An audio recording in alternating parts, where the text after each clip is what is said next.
against you. I know you stole it. Jane Salem, you've always envied this ring, haven't you? This is why I can't ever trust the poor. You all could never resist the temptation. You're all just desperate for a taste of wealth and luxury that you will never have. Marie, I would never stoop so low as to steal from you or anyone else. Believe it or not, I have no interest in your material possessions. Let's work together to find it instead. Oh, spare me your lies. Remember this. Done? Having the ring in your possession doesn't make you belong in this family. You're just a commoner, a nobody trying to play the part of a lady. You'll never be one of us. My name is Jane, and let me take you back to that fateful evening when the story of the missing ring began.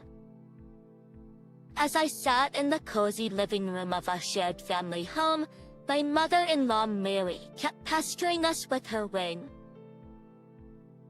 In her defense, it was truly one of a kind, so it was hard to keep your eyes off it. The ring glistened on her finger as if commanding attention with its sheer beauty and elegance. But it was a masterpiece of craftsmanship with an array of diamonds and a stunning sapphire centerpiece. The band itself was made of the finest platinum that is expertly polished to a mirror-like shine. If opulence and grandeur were a ring, it would be Mary's ring. Mary held her hand up, angling it just right to catch the light, causing the diamonds to sparkle and dance with brilliance. Isn't it simply breathtaking? This ring is a testament to our family's legacy and a mark of our impeccable taste and refined sensibilities. I couldn't help but feel a mixture of awe and envy. But Ginny, it was truly a rare gem with a monetary value that I could not even begin to imagine. But still, I can't even bring myself to touch it or be near it because I'm afraid to damage such expensive jewelry. Even if I would work for the rest of my life, I don't think I'll be able to pay for its repair. Missing Mary had always been this way, constantly flaunting her wealth and belongings, especially that ring. It seemed like every chance she got, she would find a way to bring it up in a conversation, reminding everyone of her status and privilege. Asking even before I got together with John and became a part of the family. I had witnessed Mary's penchant for showcasing her material possessions. But OC-40, whenever we had family gatherings or events, she would arrive in her finest attire. She would regale the guests with stories about her luxurious lifestyle, making sure everyone knew about her collection of valuables. The ring was an extension of her identity. The ring was an extension of her identity, that she and the ring were practically inseparable, except for when she slipped, fearing it might get damaged. It was her pride and joy, and she made sure the world knew it. As the years went by, her behavior didn't change. It seemed to intensify. With each passing gathering, she would find new ways to highlight her influence and subtly remind me of the disparity of our financial situations. Her remarks, although often disguised as innocent anecdotes, served as constant reminders of the privileges I didn't possess. Jane dear, you simply must try on this ring sometime. I can see how much you admire it. Maybe you can borrow a bit of its magic and elevate your style. Her tone was laced with a hint of condescension against my humble background. Right when I was about to reply, she continued her jabs at me. But then again, I don't think this ring would suit you, dear. It has a certain aura, a presence that only a select few can truly carry off. I remain silent. When you're in this kind of situation where the power dynamics are evident, remaining silent is all that you can do. It's a family heirloom passed down 3 generations. It holds immense sentimental value and immense financial worth. That's why I did not give it to John when he married you. It takes more than marriage to be deserving of this. I felt a pang of hurt, but I refused to let it show. It's not because I don't care, but because I'm used to it at this point. I knew from the start that she thought John and I would never last. Aren't you going to say anything? I looked at my husband, begging for a little support from his mother's verbal attacks. Well, my mother has a point. You wouldn't know how to take care of it anyway, because you've never owned anything near its value, right? He stuttered with his gaze, avoiding me. I couldn't help but feel a sense of betrayal at how he prioritized his mother's approval instead of defending me. I had hoped that our bond as husband and wife would be strong enough to withstand the toxic influence of his mother's words. I realized I was alone in this battle. Perhaps it's for the best that this ring is up for auction. But 2 days from now, the ring will find its true value rather than fall into the hands of someone who wouldn't appreciate its significance. Though the comment struck a chord, I let it be.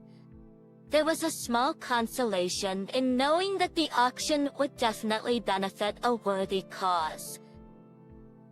The night wore on, and little did we know that the events from that day would take an unexpected turn.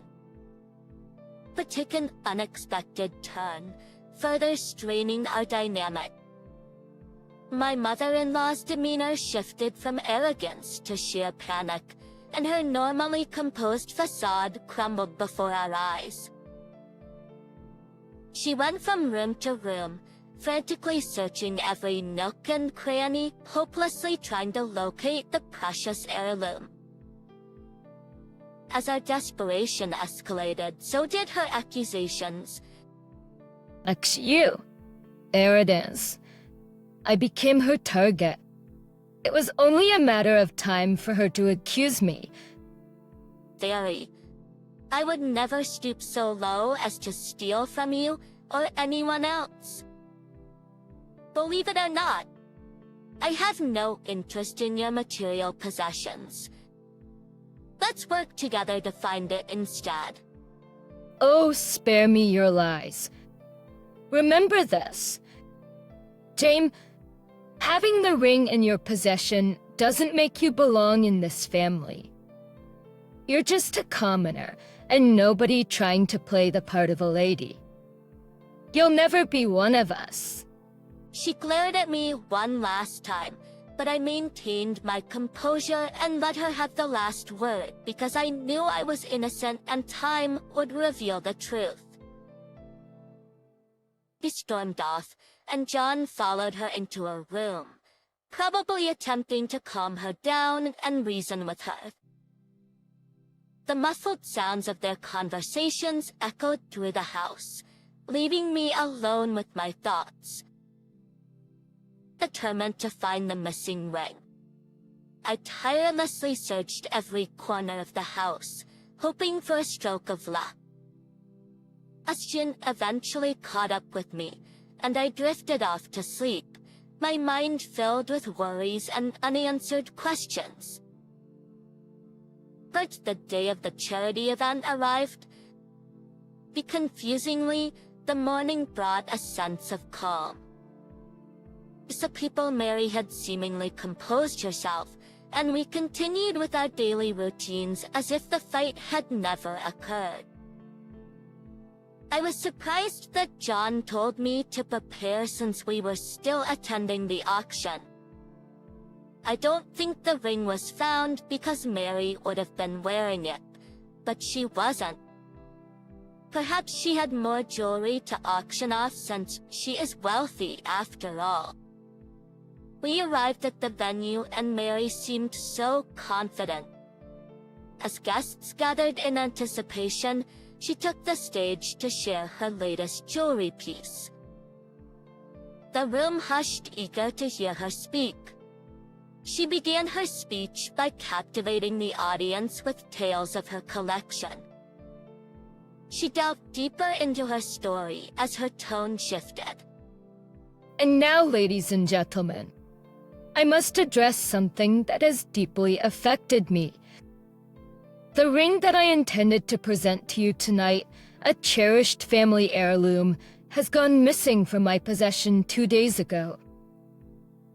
And now, ladies and gentlemen, I must address something that has deeply affected me. The ring that I intended to present to you tonight, a cherished family heirloom, has gone missing from my possession 2 days ago. The gasps filled the room as a revelation hung in the air. And yesterday, another ring was stolen as well. A Camille or sneaky thief. Jane seemed unstoppable, but little did my little daughter-in-law know. I installed CCTV in my room, and I'm more than sure that the footage had captured her antics. I froze in my seat. The panic coursed through my veins, my heart racing with anxiety. As Murray named me the thief, I was already on the verge of crying. I felt the eyes of the audience burning into me. My hands trembled, and I struggled to compose myself, fighting against the overwhelming emotions. I tried to defend myself, to explain that I was innocent, but the words caught in my throat, drowned by their relentless, judgmental whispers echoing through the room. I turned to my husband. John, searching for a flicker of support or belief in his eyes, but to my dismay, his gaze remained fixed on his mother. As tension reached its peak, the atmosphere in the room grew heavy with anticipation. The eyes were fixed on the large screen, waiting for the CCTV footage to reveal the truth. The footage started to play. Mary's look of vulnerability shifted into confusion as the ambience of the room was suddenly filled with gasps and laughter rather than anger towards me. Mary turned around, and to her demise, what unfolded on the screen was beyond anything she expected. The twitch that was meant to capture me was footage of her sleepwalking. The screen continued to show Mary herself sleepwalking in a trance-like state. The audience watched in awe as Mary unknowingly moved around her room, clutching the missing ring and other stolen jewelry, hiding them in various secret compartments and obscure corners, placing them in places she couldn't recall in her waking moment. The truth finally unfolded before our eyes. The thief was not an external intruder, but rather Mary herself. Mary's obsession with her ring had become so consuming that it seeped into her subconscious mind, manifesting in her sleepwalking episode of protecting and hiding it. Actually, it was astonishing to witness Mary's arrogance in how she confidently and proudly showcased the CCTV footage, so certain of my guilt without even bothering to review the evidence herself. It was a stark reminder that wealthy people are not always smart.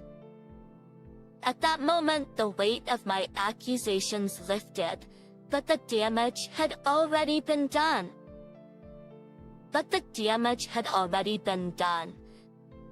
I struggled to catch my breath, the panic subsiding but leaving behind a lingering ache. As the video played, I watched Mary panic and desperately rush towards the technical booth. Her face was etched with worry as she fumbled with the controls, trying to stop the footage from being shown to the entire audience. However, in her haste, she accidentally rewound the video, taking us back to an earlier moment. We did not think the footage could get any worse for her. The rewound footage revealed something entirely unexpected. It showed John helping his mother install the CCTV system in her room. I don't even care about this charity nonsense. It's just an opportunity to show off how much better I am than all those lowlifes. Jane had to disrupt all my plans. But what can you expect from poor people, right? Her words echoed in the room, filling the air with a mix of shock and disbelief as her true intentions were exposed. Peacefully, it became clear that Mary's involvement in the auction had nothing to do with genuine philanthropy or compassion. That it was solely driven by her desire to assert her pride and belittle others, using the event as a stage for her grand display of superiority. The revelation left the audience stunned. At their once high regard for Mary crumbled under the weight of her selfishness. The true purpose of her involvement in the auction was laid bare, tarnishing her image and exposing the emptiness behind her lavish lifestyle. However, what hurt me the most is seeing how John stood beside his mother, laughing along and nodding to her hurtful words. It was a painful sight to witness, realizing that his loyalty will always lie more with his mother's destructive mindset. But the aftermath of Mary's exposed actions reverberated throughout her life. News of Mary's true character spread like wildfire within the auction community.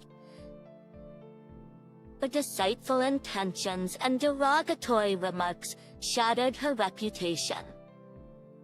As word spread, auction houses, sponsors, and other connections distanced themselves from Mary, refusing to associate with someone who had shown such disregard for the true spirit of charity.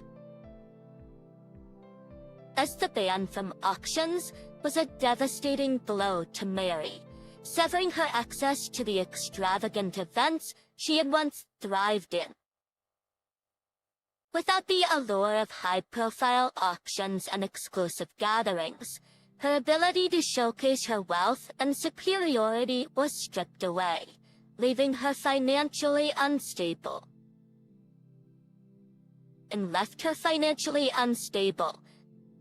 John also found himself caught in the crossfire of his own choices. Exceptioned as the news spread and his reputation suffered, his unquestioning loyalty to his mother caused him to face its consequences.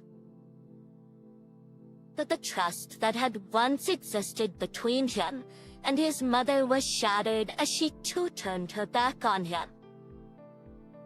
Mary blamed John for the mishap with the CCTV footage. Mary severed ties with her son, leaving him to feel alone and isolated.